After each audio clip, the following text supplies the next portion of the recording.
Hey guys, today I'm working on an image of Terry Bogard from the game Fatal Fury. This is part of a larger project that I'll upload here in a few weeks, and I thought it might be beneficial to those of you who want to see a slowed down version of my process. I uploaded a video like this a little while ago, but it was super sped up, and I don't know if it was as helpful as maybe I would have hoped. And me drawing this portrait, I just thought it might be useful for you guys. But outside of this, the video and doing this character from this video game, the thing that I mainly want to talk about at length a little bit is how I use reference photos, why I use reference photos, or just the use of reference photos in general. So let's talk about that. Alright, so first let's talk about what do I mean by reference photos. I mean the images that you're looking at to help you understand the form, composition, or makeup of a character, composition, or image. So that's just me saying that in a fancy way, but generally I think it's pretty accepted that reference photos are used to create quality artwork. Personally, I use them in that general convention, as you may have noticed in the work that I make. I use them a lot. However, I do often see the thought process thrown around that I personally think is damaging to beginner artists. The thought is that if you use reference for your work, somehow it's less than, or there is a mysticism to creating work without reference photos. I can see how not using reference photos can be seen as cool, and it can be a lot of fun. However, as someone who works in the art field, even outside of this YouTube channel, I've seen it be detrimental to beginners in a way that it can convince them that if they are a real artist, that they should not use reference photos. And it may be even to a point of pride for someone. However, myself and other professionals will say something a bit more to the tune of, draw it from your head if you understand it well enough to draw it in a way that works well. Otherwise, you'll need to use reference. And I'm saying this from experience. In my own time, whenever I'm doing my own drawings and my own paintings that aren't related to pixel art or video games and stuff that you guys don't see posted here, I draw things from my head. And I like to draw things from my head, and I have what I would like to consider a pretty deep visual library, because I've drawn a lot of things in the course of time of drawing things from the time that I was a 3-year-old kid until now. So I've drawn a number of things, and I understand things well enough that I can use them in a way without having to look at a reference photo. But there's a lot of things that I would try to draw, like this example of Terry Bogard here.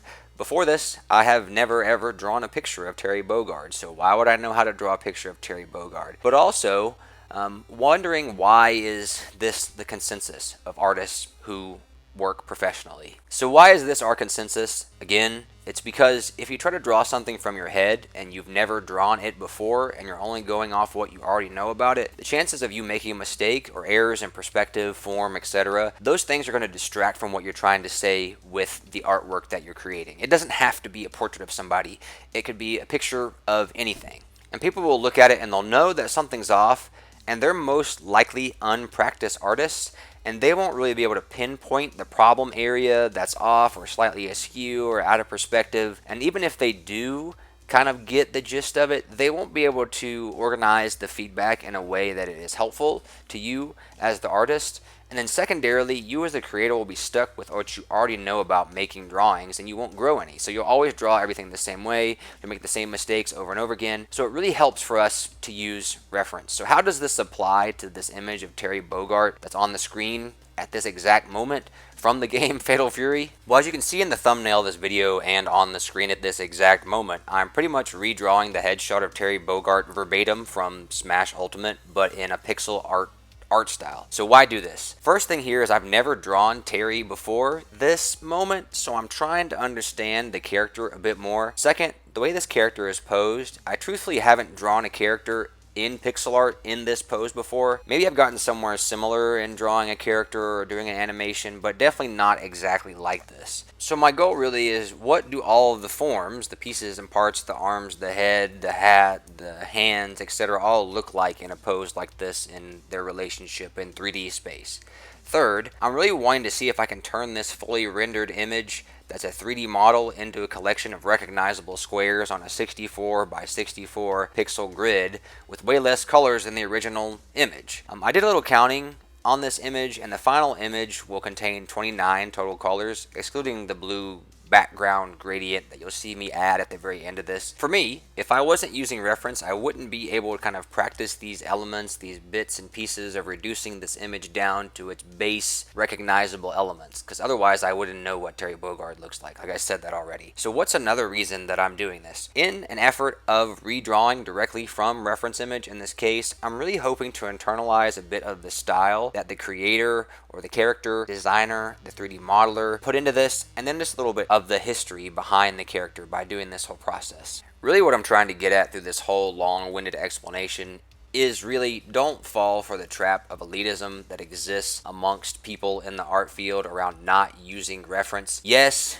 you will eventually be able to draw things from memory, especially if you practice and observe with intention. You have to look at it and study it before you can understand it well enough to take it from your eyes to your brain to your hand and be able to recreate that in a way that's believable, or it makes sense, or if it makes enough sense in your head that you can take it and stretch it and distort it and modify it and change it in a way that's more interesting and looks intentional. Because there's times whenever you can have something that you've seen before in your head and you can change it up with purpose and it looks great. And there's times that you can see something in your head and you don't understand it well enough and you put it on the page and then it just is really distracting from what else is happening in the picture that you're creating. And this doesn't apply just to pixel art in this case. Obviously, I feel like I'm more hinting at drawing and painting through this process, but I'm connecting it here to this Terry Bogard pixel image because it's a really just basic example that I feel like is relatable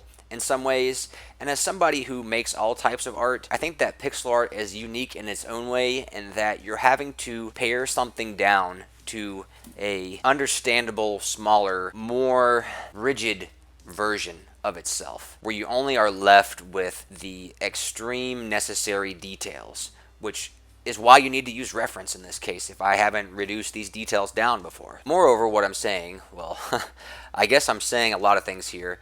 What I'm trying to say is draw what you want to draw. Don't let some doofus online or in person tell you what you should and shouldn't be doing when it comes to being inspired to draw, create, or do something that you want to do. Make what you want, because that's what keeps you making artwork. If you take their advice and they say, oh, well, you can't draw this because it's fan art, it's not actual art.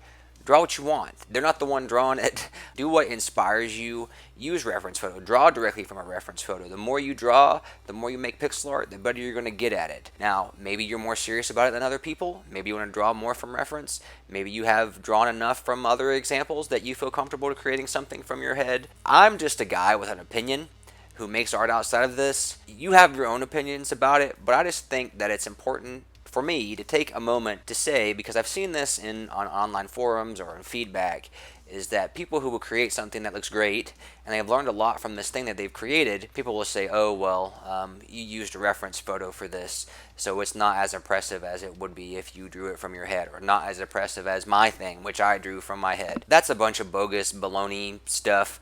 Everybody has different skills that they want to develop. I can think of plenty of people and artists that I've met over the years who draw from reference are much, much better at drawing from real life or modifying something in a interesting way than I am. And I have also met plenty of people who draw from their head that are terrible at drawing, but I have met plenty of people who draw from their head and are fantastic artists. So it really is up to you and what you desire to do. Don't let this sway you as a beginner and try to convince you that you should be doing something else other than what you want to do whenever it comes to making something. Like I said already, what you should be making whenever it comes to what you're creating is the thing that keeps you wanting to make the next thing. So do that. Follow your desire, follow your intuition. Don't let somebody else lead you astray with some kooky advice that they have about what is and isn't art. Usually it's a person who can't do something that well to begin with. And so I know that this began as me just drawing a character from a video game, and the bigger project will be revealed to you whenever I finish up the things that I need to finish for that bigger project that I'm working on. And this is just a piece and part of that. And maybe you know what it already is if you follow me on social media, on Instagram or Twitter, X, whatever it's called, and you already know where we're headed with this. But it was an easy place for me to kind of say what I needed to say, as it was a nice launching point of just saying, do what you want to do and do it in the way that you want to do it. But also, if you feel like you need to use reference on something because you don't understand it well enough, or if you feel like your art is lacking, but you also feel like you should be not using reference so that you have some point of pride about the thing that you're creating so that you can hold that over this piece and feel like you're impressing people, then that's a little weird. the things that you're making, I know everybody, like I said, makes them for different reasons. But if you're making something, in my personal opinion, you should be doing it for you first and foremost. So try not too hard to think about impressing other people. Do what you want to do. But anyway, as we're getting closer towards wrapping this piece up, I hope that my time lapse here helped you see the approach that I take to drawing these portraits that you'll see me post on social media that maybe you haven't seen before, because generally they just get chopped down to a bunch of little pieces. They get sped up like the last video was, and you don't really get to see all the little moments here. So I hope I put it at a nice speed so you can kind of see me take it from the very beginning to the very end of this in an easy way. And I hope that my commentary has been interesting enough for you. I know this has been a long-winded explanation of how, why, when you should use reference photos, and then me getting a little bit worked up rant-wise. And hopefully that's helped you ease your mind if you're a beginner, and it hopefully hasn't been something that's been pecking away at you, or hopefully I can give you some solace in how you actually feel about the thing that you are creating. So as we get towards the end of this piece, before I show it at the very end of this process, if you like this video, please make sure to like it. I don't anticipate that this kind of video will get many views, or many people will get that far into this video, in part because it's a character that's maybe not as well known as another character, but it's a character that I never had drawn before, in a pose I had never drawn before, and an effort to talk about a thing that I hadn't talked about before. So if you like it, make sure you like it. If you like the videos that I make on this channel, please subscribe to the channel. It lets me know that you're interested, and lets me keep making these, or at least give me the motivation to keep making these if you're interested. And if you want to comment on this and provide your opinion or thoughts about this whole process, if you made it this far, then please feel free to do so. Everyone's entitled to their opinion about this, but hopefully I feel like my opinion on this is empowering. So anyway, coming to the end of this, so let's just hop right to that and show you guys the comparison of the first and then the pixel art version of this to see the differences and similarities between them. Alright, so here they are. How to do. I think it turned out pretty good. There's some parts of this that I'm happy about, some parts of this that I feel like could be done better, but overall I think that it did pretty good. I learned a lot of stuff about like the general dithering and incorporating some more subtlety with using less colors by doing this, and I got some things off my chest that hopefully help you guys. But anyway, that's it for me. Thanks for watching. Bye.